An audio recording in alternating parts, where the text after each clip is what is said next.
स्वागत आहे तुमचं अनुपमाज व्लॉगमध्ये. तर करायची होती मला मुगाची उसळ. रात्री मूग भिजवायला ठेवलेले होते आणि मुगाची उसळ करताना मी आज काय केलं, पाण्यामध्ये सगळे मसाले आपले मिक्स करून घेतले होते. एरवी मी तेलात टाकत होते, पण ही टेस्ट करून पाहिलं एकदा ट्राय, तर खूप छान लागली. सगळे पाण्यात मसाले मिक्स केले. आपलं लाल तिखट, धना पावडर, हळद, जे काय आपण मसाले आपल्या भाजीत टाकत असतो, आपल्या उसळीत टाकत असतो, ते सगळे या पाण्यात छानपैकी असे अगोदरच मिक्स करून घेतले.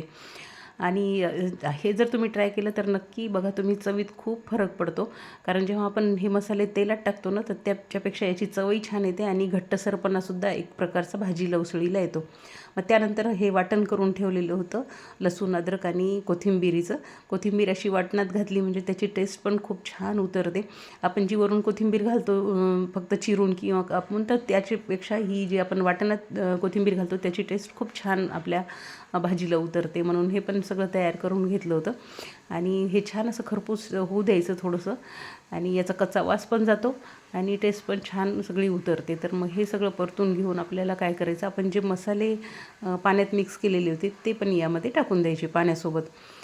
हे सगळं छान झाले, तुम्ही पाहता ब्राऊन कलर आलेला आहे. त्यानंतर हे टाकले मसाले मिक्स केलेले आणि हे पण छान हलवायचं, याला तेल सुटेपर्यंत. थोडंसं तेल सुटलं की याचं म्हणजे चव इन्हान्स होते, छानपैकी चव लागते आपल्याला.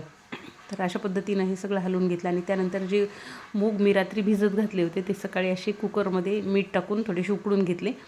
नरम छान लागतात ते. जर आपण कच्चे मूग खाताना थोडंसं जरा त्याची चव एवढी छान लागत नाही. जेव्हा आपण भिजवलेले नुसते मुगाची उसळ करतो त्यापेक्षा उकडून जर आपण मुगाची उसळ केली तर ती खूप छान लागते आणि टेस्टमध्ये खूप छान फरक पडतो. तर अशा पद्धतीची ही उसळ करायची होती. हे सगळे मसाले आपण टाकल्यानंतर हे उकडलेले मूग जे मीठ घालून उकडले होते, त्यामुळे वरून मीठ घालायची गरज नव्हती. कारण जेवढं प्रमाण आपल्याला मिठाचं लागणार होतं तेवढं पूर्ण ह्याच्यात मूग उकडताना त्या पाण्यात टाकलेलं होतं. तर असं छान नरम सूद असे मूग झालेले होते आणि मूग खाल्लेले किती छान असतात, कारण बरंच चांगल्या प्रमाणात आपल्याला प्रोटीन या मधून मिळत असतं. म्हणून जे आपण भिजवलेलं पाणी होतं तेच यात वापरायचे. एका साईडला वांग्याचं भरीत करायचं होतं, म्हणून एका साईडला गॅसवर वांगे पण भाजायला ठेवलेले होते. एका साईडला वांगे होत होते आणि एका साईडला उसळ होत होती. तर तुम्ही रोज मूग थोडे तरी खायलाच पाहिजेत.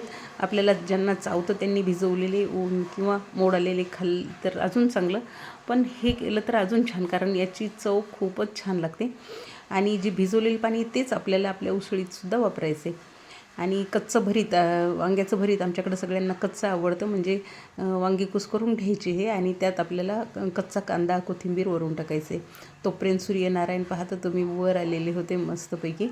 मग लावला कुकर, कारण लवकर लवकर सगळं करायचं असतं. सकाळी सगळ्यांची खूप घाई असते. कुकरला वरण भात लावला आणि कालाष्टमी असल्यामुळं मग मला जायचं होतं महादेव मंदिरात.